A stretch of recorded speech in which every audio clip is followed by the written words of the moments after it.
Good evening বন্ধুরা, দেখুন এটা আগের দিনের ব্লগ।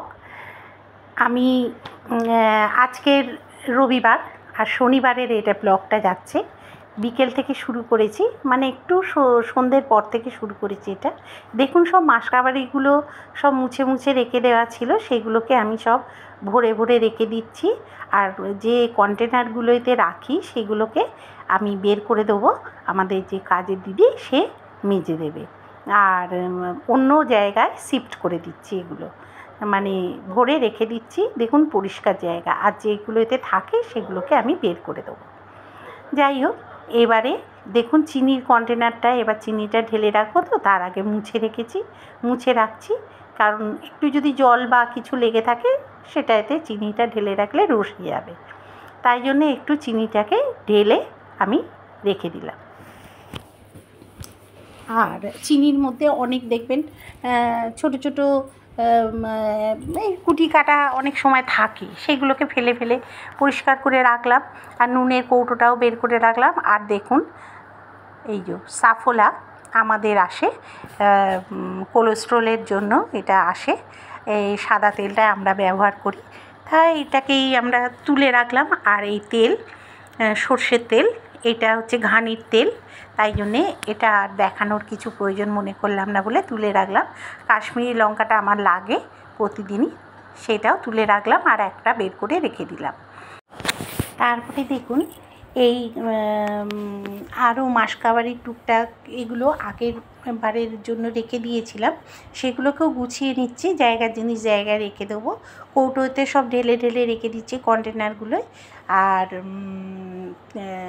যেগুলোকে ফেরত দেওয়ার হবে সেগুলোকে সব ফেরত দিয়ে দেবো। কারণ প্রচুর পাঁচফোড়ন, জিরে, তারপরে কালো জিরে, এইগুলো না এক্সট্রা আমাকে মানে বেশি বেশি করে দিয়ে দিয়েছে, সেগুলো আমার এখন প্রয়োজন নেই। শুধু আমি বাড়িতে রেখে ওগুলো কি বলুন তো, আবার পোকা টোকা ধরে যেতে পারে, বর্ষাকাল, শুধু রেখে লাভ নেই। একটা একটা করে এক্সট্রা রেখে দিয়ে আর বাদ বাকিগুলো আমি ফেরত দিয়ে দেবো, তাই জন্যে। আর এই যে আমার মশলাদানিটা রয়েছে, এর মধ্যে দেখুন ধনে জিরে যে প্যাকেটগুলো মাসকাবারি এসছে সেগুলো একটা একটা করে আমি ঢেলে রেখে দিচ্ছি, কারণ এটা প্রতিদিনের দরকার হয়। আর এটা শেষও হয়ে এসছে, ওই জন্য আমি এইগুলোকে ঢেলে দিলাম। হলুদ, জিরে, ধনে, কাশ্মীরি লঙ্কা সবই ঢেলে দেবো। নুন, এগুলো সব মানে বাড়ন্ত হয়ে এসছে, ওই জন্যে আর কি এগুলো একটা একটা করে সব ঢেলে দেবো। ঢেলে দিয়ে পরিষ্কার করে মুছে তুলে রেখে দিই। ওই দেখুন এটাও টাটার কিন্তু নুন, কিন্তু আগেরটা নুনটা ভীষণ খরো ছিল, সেই জন্যে না অল্প দিলেই তাড়াতাড়ি নুনটা বড্ড বেশি হয়ে যেত। এই জন্যেই জানি না এই নুনটা আবার কীরকম হবে, দেখা যাক। এটা ব্যবহার করব, তারপরে বলবো।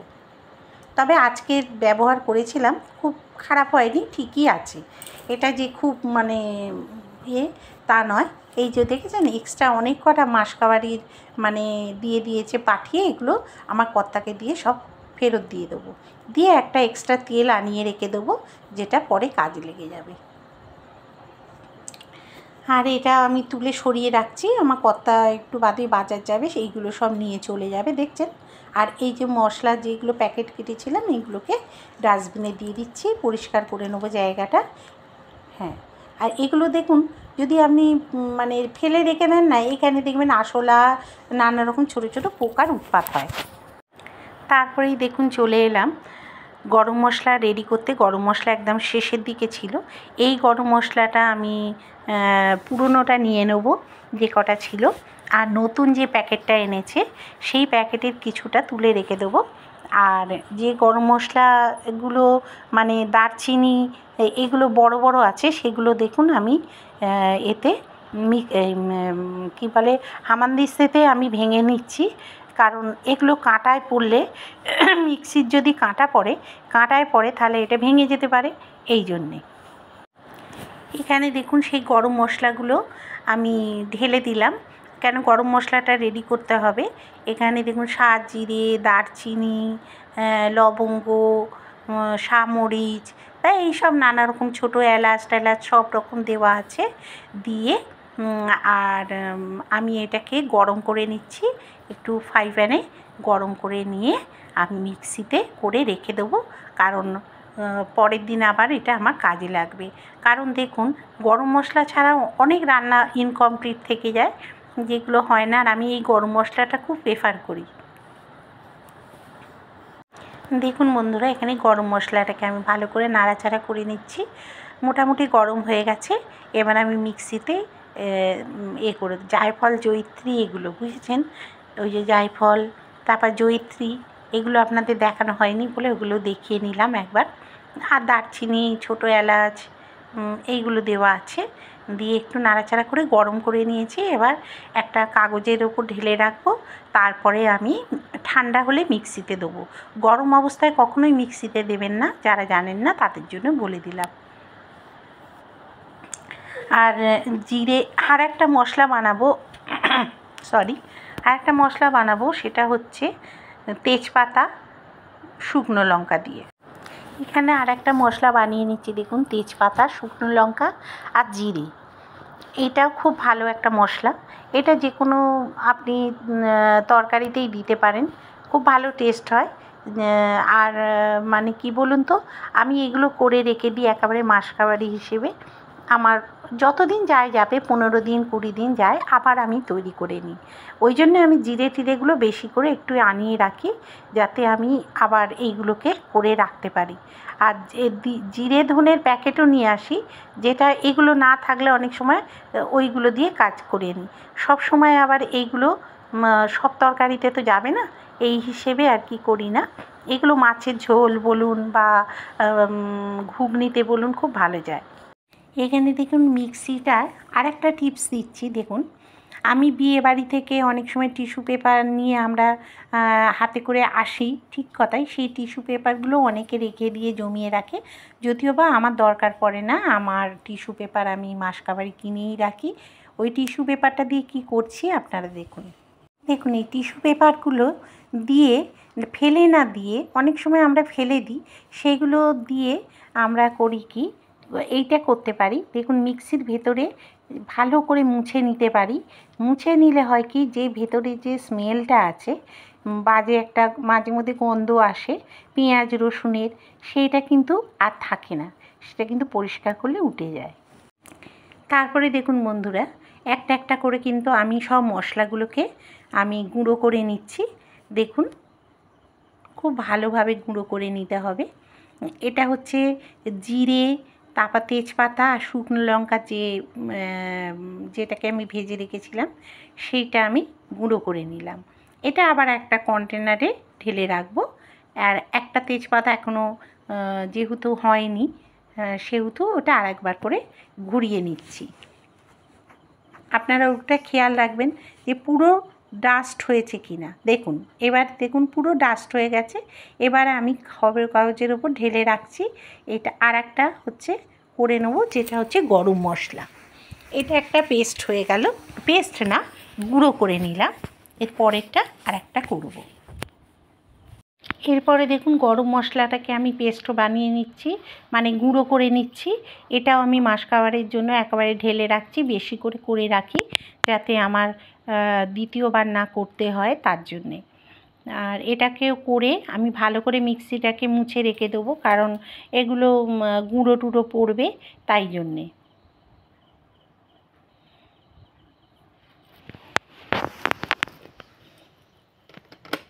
এই দেখুন কত সুন্দর গুঁড়োটা হয়েছে।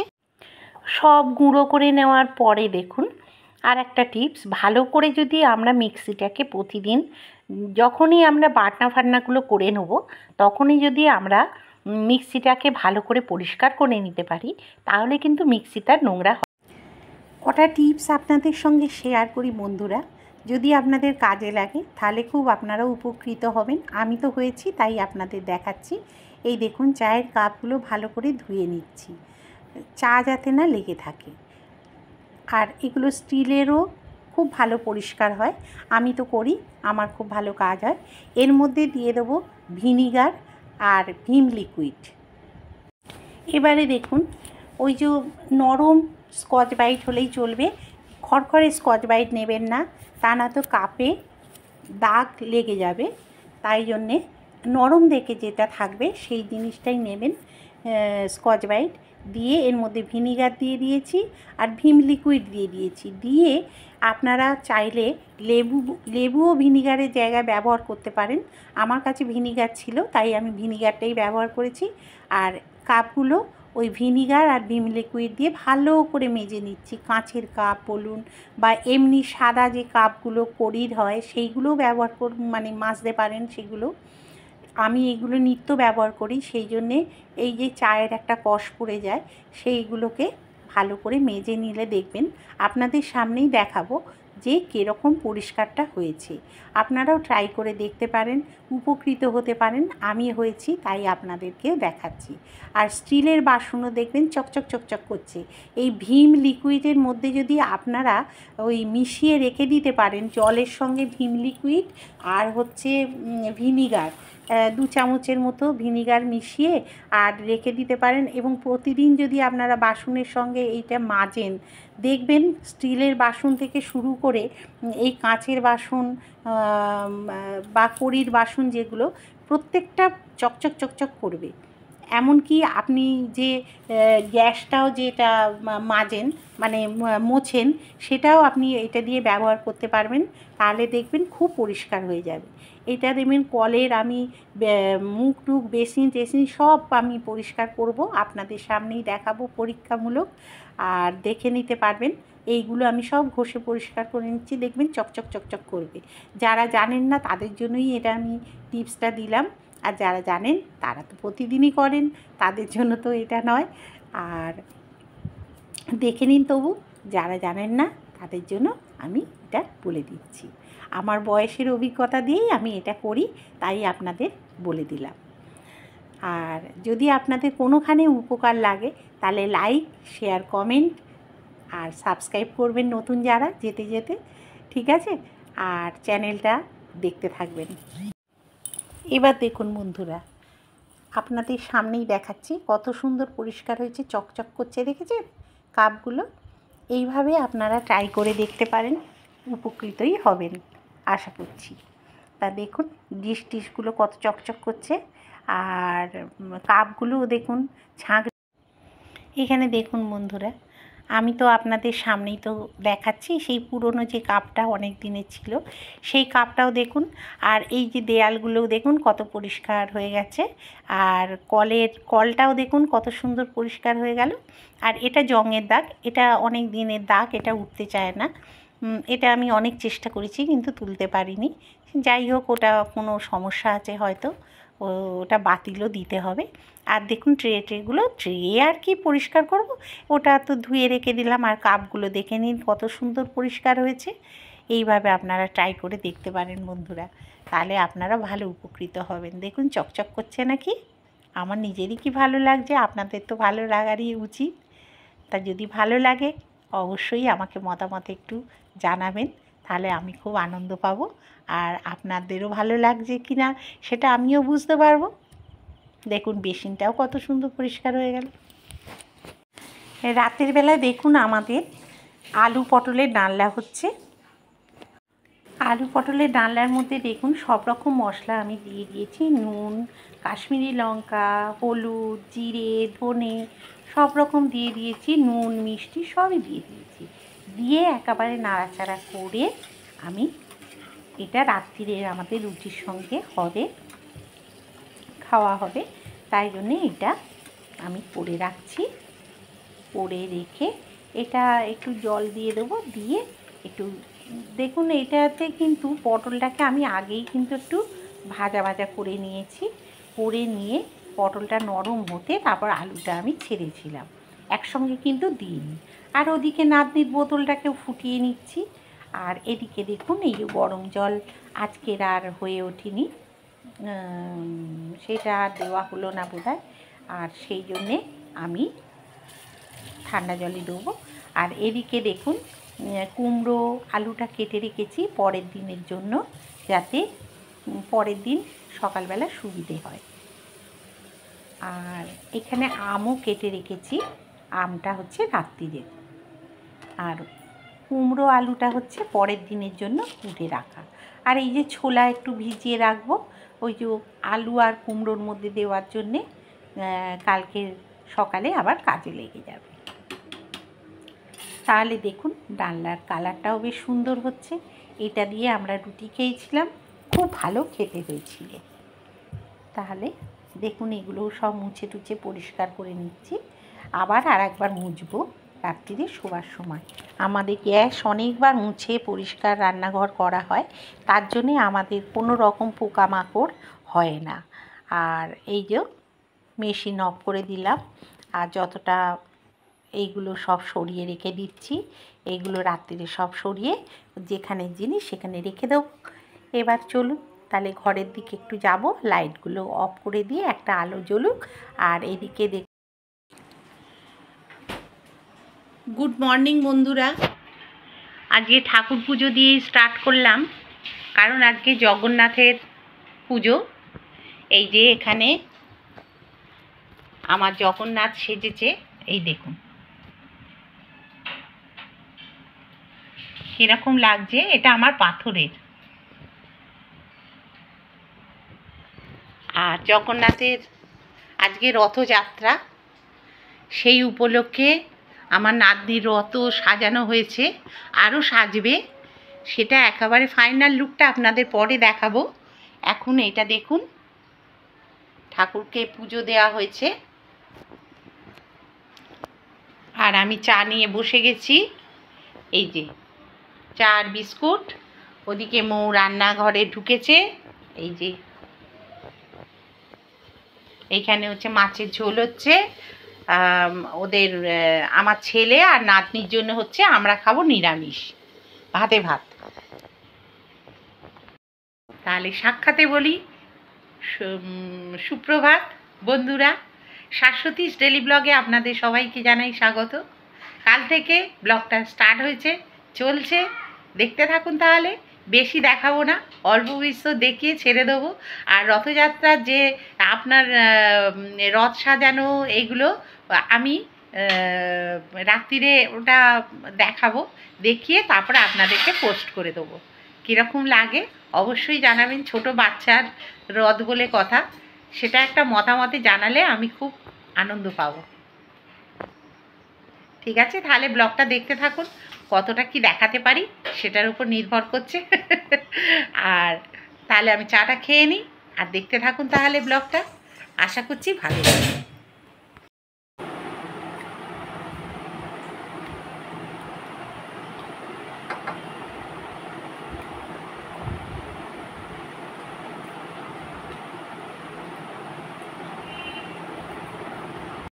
খুব মেঘ করেছে বন্ধুরা, দেখুন সব জামা কাপড়গুলো এবার তুলে ফেলবো, কারণ না হলে বৃষ্টি হুট করে এসে গেলে না আর তুলতে পারবো না, সব ভিজে যাবে।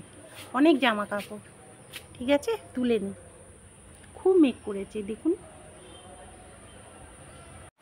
এখানে দেখুন সব আর একবার ঝেড়ে ঝুড়ে নিচ্ছি, বৃষ্টি এসেছিলো বলে জামা কাপড় কটা তুলতে চলে গেছিলাম। তারপরে এখানে সব যা ঝাড়াঝুড়া করার সেগুলো করে নিচ্ছি। ফ্রিজ ট্রিজগুলো যেরকম প্রতিদিন পরিষ্কার করার সেই রকমভাবেই পরিষ্কার করে রেখে দিচ্ছি, কারণ আজকের একটু জল জলে ভাব রয়েছে, কীরকম একটা যেন, হ্যাঁ, কারণ ওয়েদারটা কীরকম একটা ভিজে ভিজে লাগছে বলে সেইগুলো একটু ঝেড়ে ঝুড়ে পরিষ্কার করে মুছে নিচ্ছি। আর এখানে যেহেতু পুজো হবে তাই জন্য আর একটু ভালো করে মুছে নিচ্ছি।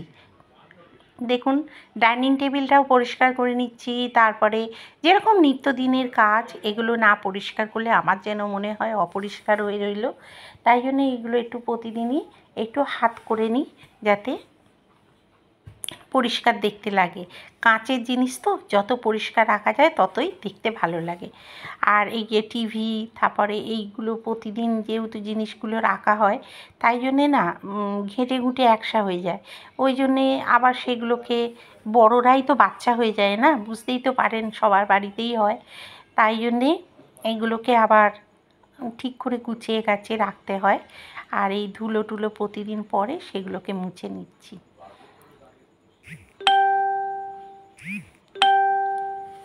দেখুন সবই বাইরের শোকেসটাকেও সেটাও ছাড়লাম না, সেটাও মুছে নিলাম। আর ওই যে ছবিটা দেখলেন ওটা আমার শ্বশুরমশাইয়ের ছবি, উনি মারা গেছেন অনেক দিনই হলো, 26-27 বছর উনি মারা গেছেন। আর এই দেখুন সব এইগুলো আলমারিগুলো মুছে নিলাম, নিয়ে সোফা টোফা একটু ঝেড়ে নিচ্ছি, একটু ফাস্ট ক্যামেরা করে আমি দেখিয়ে দিচ্ছি, কারণ এইগুলো দেখাতে গেলে অনেকটা বড় হয়ে যাবে, কারণ ভিডিওটা এমনিই কালকে থেকে চলছে, অনেকটাই বড় হয়ে যাবে। আর সেই কুমড়োর তরকারি এখানে দেখুন বন্ধুরা, আমাদের রথ সাজানো, বলেছিলাম ফাইনাল লুকটা দেখাবো। এই দেখুন মৌ সাজিয়েছে সব, ফল টল কেটে আমাদের ওই দেখুন জগন্নাথ বলরাম সুভদ্রা বসে আছে। আর দেখেছেন কি সুন্দর সাজানো হয়েছে, প্রদীপ জ্বলছে, ফল টল কেটে দেওয়া হয়েছে, তারপর ওদিকে লুচি, পায়েস, সুজি সব দেওয়া হয়েছে, কাঁঠাল থেকে শুরু করে কিছুই বাদ দেওয়া হয়নি, মিষ্টি ফল। এখানে আমার গোপুসোনাও খেয়েছে, আর এখানে জগন্নাথ বলরাম সুভদ্রাকেও দেওয়া হয়েছে। আর দেখেছেন কি সুন্দর সাজানো হয়েছে। আর এই যে মৌ রেডি করছে এখানে পায়েস, 2 রকমের হয়েছে, একটা সুজি, একটা হচ্ছে সিমুইয়ের পায়েস। আর এখানে লুচি ভাজা চলছে, এবারে ঠাকুরকে দিয়ে দেওয়া হবে। তারপরে এখানে ঢ্যাঁড়স ভাজাও দেওয়া হয়েছে, সব রকমই দেওয়া হয়েছিল, কাজু কিশমিশ সব দেওয়া হয়েছে ঠাকুরকে, দিয়ে ঠাকুরকে খুব সুন্দর করে সাজানো হয়েছিল। আর নিজের হাতে করেই মালা গাঁথা হয়েছে। আর দেখেছেন কি সুন্দর লাগছে, এত ভালো লাগছে ঠাকুরের জায়গাটা, আপনাদের দেখুন বারবার দেখাতে ইচ্ছে করছে, ওই জন্য বারবার করে দেখাচ্ছি, কত ভালো লাগছে দেখুন। ওপরে ওখানে ধুনোটা দেওয়া হয়েছিল ওপরের তাকটায়, আর এখানে দেখুন কত সুন্দর লাগছে, এত ভালো লাগছিল সন্ধেবেলা। তারপরে ধূপ টুপ জেলে দেওয়া হয়েছিল, তারপর ধুনো দেওয়া হয়েছিল, প্রদীপটা জ্বলছে দেখুন একভাবে দাঁড়িয়ে আছে, কিন্তু কোনো নেগেটিভিটি নেই যে প্রদীপটা দপদপ করছে বা কিছু, এত সুন্দর। বাবা জগন্নাথই যেন সব কিছু ঠিক করে রেখেছিলেন ওনার জন্যে, খুব ভালো লেগেছে। সব আয়োজন করেছে কিন্তু মৌ, আমি কিন্তু কিছু করিনি, কারণ হাতে ব্যথার জন্য আমি পারিনি, সবটাই মৌ করেছে, সামলেছে। হ্যাঁ, খুব ভালো লেগেছে আমার এই পুজোটা, তাই আপনাদের সঙ্গে শেয়ার করলাম। বন্ধুরা দেখুন আমার নাতনি রথ নিয়ে বেরিয়েছে, আর এখানে ওর বাবা মা দুজনেই রয়েছে, দাদুও রয়েছে, আমার শাশুড়ি মাও রয়েছে, আমি বেরোইনি, শুধু আমার কর্তা যেহেতু এটা ভিডিওটা করেছে তাই জন্য ও লম্বা করে ফেলেছে ভিডিওটা, একটু কষ্ট করে দেখে নেবেন। আর এখানেই আমি ভিডিওটা শেষ করছি, সবাই ভালো থাকবেন, সুস্থ থাকবেন।